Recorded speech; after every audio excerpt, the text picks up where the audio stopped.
Hello, everyone. Welcome to the English Flow podcast, the podcast that helps you speak English naturally, smoothly, and with confidence. I am Amy. And I am Jake. Hello to all our wonderful listeners around the world. We are so happy to be back here with you today for another great conversation. Today, we are answering a question that we get in our inbox almost every single week. It is a big problem for many students who live in countries where nobody speaks English. Jake, what are we diving into today? Today, we are talking about how to practice English alone. Yes, practicing alone. This is such an important topic because so many students tell me, Amy, I want to improve my speaking, but I don't have any native English friends. I don't have money for a private teacher, and nobody in my town speaks English. How can I practice? It is a tough situation, Amy. A lot of intermediate learners feel like they are trapped. They know they need to speak to get better, but they feel like they can't start because they are completely on their own. They think they need a partner to make any real progress. But that is simply not true, Jake. Having a speaking partner is wonderful, of course, but you do not need one to become a confident English speaker. In fact, practicing by yourself has some huge advantages that people don't think about. Oh, really? What kind of advantages, Amy? Well, first of all, when you practice alone, there is absolutely zero pressure. You don't have to feel nervous. You don't have to worry about looking silly or making a mistake in front of another person. You can take your time, pause whenever you want, and repeat the same sentence 10 times until it feels completely perfect. That is a great point. It is a totally safe space. You are the student, but you are also the only audience. Exactly. It is like practicing an instrument. A guitar player doesn't always play in a band. They spend hours practicing alone in their bedroom first. Language learning is exactly the same. And today, we have 5 amazing practical steps to help you become your own best English partner. I am ready to learn these strategies. Let's reveal step number 1. Amy, how can our listeners start practicing by themselves today? Step number 1 is use the shadowing technique. This is one of the most powerful methods in the world for improving your pronunciation, your rhythm, and your speaking speed. Shadowing sounds interesting. It sounds like you are following someone, like a shadow. How does it work? That is exactly what it is, Jake. Shadowing means listening to a short piece of English audio and repeating the words at the exact same time as the speaker. You do not listen, pause, and repeat. No, you repeat the words while the speaker is still talking. You try to copy their voice, their pauses, and the way their voice goes up and down. Wow, so you're acting like an echo of the speaker. Yes, it forces your brain and your mouth to move at a natural English speed. To start, you should find a short video or a podcast episode where the speaker talks clearly, just like this podcast. Listen to a sentence and try to speak right along with it. At first, it will feel a bit difficult and chaotic, but that is totally normal.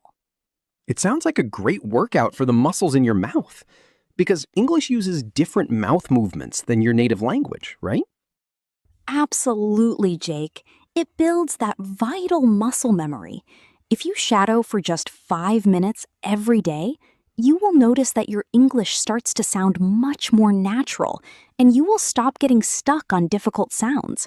It is a fantastic way to internalize correct grammar structures without thinking about rules. That is a wonderful tool. Let's move on to step number 2. Record your voice and analyze it. Oh, this one is a bit scary for some people, but it is incredibly effective. Most of us do not actually know what we sound like when we speak English. When we are talking, we are too busy thinking about what to say, so we don't notice our own mistakes or our pronunciation. That is so true. I always feel surprised when I hear a recording of my own voice, even in my native language. Exactly. So here is your challenge. Take your smartphone, open the voice recorder app, and talk about a simple topic for 1 minute. You could talk about your favorite movie, what you ate for lunch, or what you want to do this weekend. Just talk freely without stopping. And what do we do after the 1 minute is finished? Do we just delete the recording because we feel embarrassed? No, don't delete it, Jake. This is where the real magic happens. You must listen to your recording carefully. Listen for 3 specific things. First, check your fluency. Did you pause too much between words?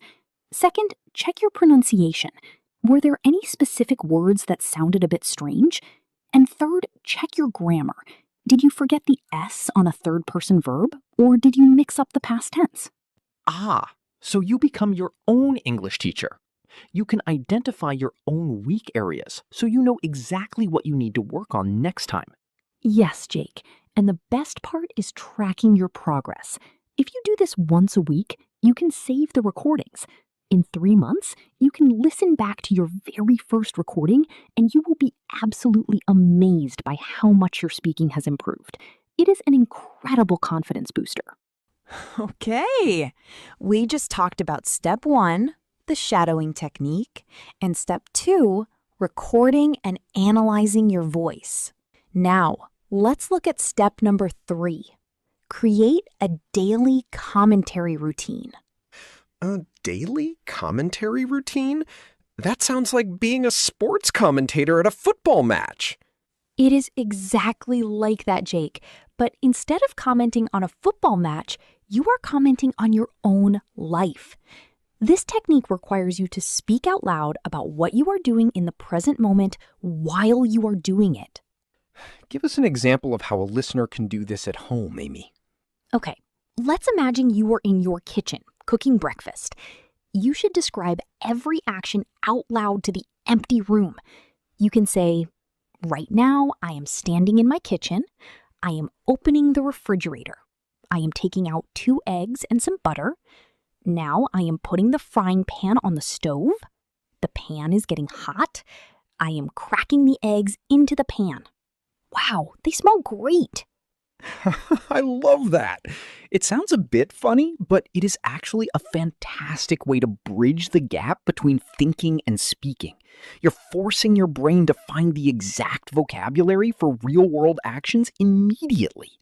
Yes, and because you're doing it in real time, you don't have time to translate from your native language. You have to connect the action directly to the English words. You can do this while you are cleaning your bedroom, getting dressed in the morning, or even when you are walking around the supermarket looking for groceries. If you're in public, you don't have to shout it out loud, of course. You can just whisper it very softly to yourself. This is so useful because it teaches you the English words for things you actually do every single day. Textbooks often teach us strange words that we never use, but this technique teaches you the language of your real life. Exactly, Jake. It makes your vocabulary practical and relevant. Now, let's move to step number 4. Use the picture description technique. This is a method that many official English exams use, like the Cambridge exams or the IELTS, because it is a perfect test of your speaking ability, but it is also a great solo practice tool. How do we practice this alone at home? It is very simple. Go online, find a random, interesting photo, or look at a picture in a magazine. Set a timer on your phone for 2 minutes. Your goal is to speak out loud and describe everything you see in that picture until the timer rings. You cannot stop talking. 2 minutes can feel like a very long time if you don't know what to say. Do you have a strategy to help us describe a picture without stopping? Yes, I do. To keep talking easily, follow a simple structure. Start with the big picture. What is the main subject? For example, this is a picture of a busy street in a big city. Then move to the details. What are the people doing? What are they wearing? What is the weather like? For example, on the left, there is a man holding an umbrella, so I think it is raining. He is wearing a long black coat and walking quickly. That is a great strategy. What if you run out of things to see in the picture? If you have described everything you can see, you can start guessing or imagining things. You can say, the people look a bit stressed, so maybe they are walking to work in the morning. I think the city might be New York because of the yellow taxis in the background.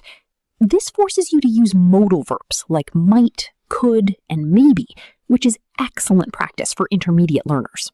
That is a brilliant tip, Amy. It stretches your vocabulary and your imagination at the same time. It really does. It teaches you how to organize your thoughts quickly, which is exactly what you need to do during a real conversation with a native speaker. Right. What is step number 5, Amy? Step number 5 is practice the transformation technique. This is a fun game you can play with yourself to master English grammar without doing boring worksheets. Tell us how to play this grammar game, Amy. Think of one simple sentence in English. For example, today I go to the supermarket. Now, your job is to transform that sentence into as many different tenses and forms as possible out loud. Oh, let me try. So if the base sentence is, today I go to the supermarket, I could transform it into the past tense. Yesterday I went to the supermarket. Or the future tense. Tomorrow I will go to the supermarket. Perfect, Jake. Keep going. Try making it a negative sentence. I did not go to the supermarket. Or a question. Did you go to the supermarket? Or the present continuous. Right now, I am going to the supermarket. Excellent. You can even try to make it conditional. If I have time, I will go to the supermarket. Do you see what we are doing here? By changing the time, the subject, or the form, you are training your brain to manipulate English grammar quickly and automatically. Wow, that is a really active way to practice grammar. Usually when we study grammar, we just fill in the blanks in a textbook. But this forces you to produce the correct grammar structures with your own voice. Exactly. It removes the hesitation. In a real conversation, you don't have time to think, okay, the past tense of go is went, and the auxiliary verb for a question is did. You need those structures to pop into your mouth instantly. This transformation game builds those fast connections in your brain. You can do it with any sentence you hear on a TV show or read in an article. These 5 steps are absolutely fantastic, Amy. They completely change the way we think about practicing a language. You don't need to wait for the perfect conversation partner to arrive. You can start building your fluency right now, in your own house. Absolutely, Jake. Let's do a quick recap of the 5 steps for our listeners so they can write them down and try them today. Step 1, use the shadowing technique to copy the rhythm and pronunciation of native speakers. Step 2, record your voice for 1 minute and analyze your own pronunciation and grammar. Step 3, create a daily commentary routine by describing your actions out loud while you do chores. Step 4, use the picture description technique to practice speaking continuously for 2 minutes.